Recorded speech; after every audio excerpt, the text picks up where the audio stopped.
Demain, il y a le vote britannique. C'est plus que l'avenir du Royaume-Uni dans l'Union européenne qui se joue là. C'est l'avenir de l'Union européenne.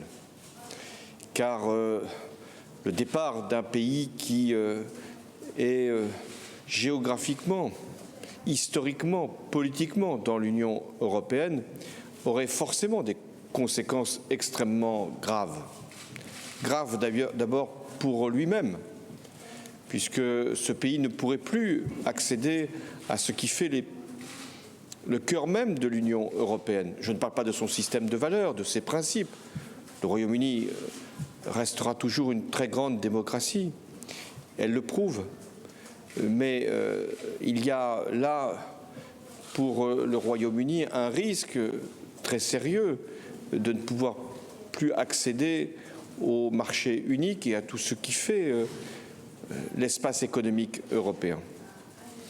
Et chacun doit bien en prendre la mesure, car la position de la France au lendemain de ce scrutin, si c'était la sortie de l'Union qui était choisie, serait d'en tirer toutes les conclusions et donc de considérer ce vote comme le départ du Royaume-Uni de l'Union européenne, et ce serait irréversible. Mais il y a aussi une autre issue, celle que nous préférons, que nous souhaitons. Et nous voulons qu'au lendemain de ce vote, l'Europe puisse également connaître une nouvelle étape de sa construction. Et c'est ce à quoi Robert Fico, dans sa responsabilité, travaille. Et j'aurai moi-même, au lendemain du vote britannique, à prendre des initiatives avec l'ensemble de nos partenaires, bien sûr avec l'Allemagne et avec Angela Merkel, et nous aurons à y travailler tous ensemble.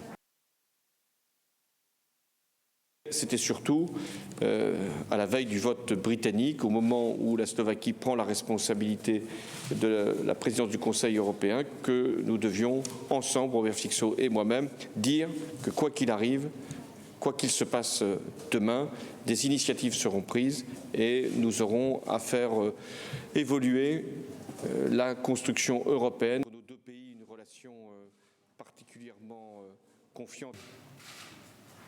Merci.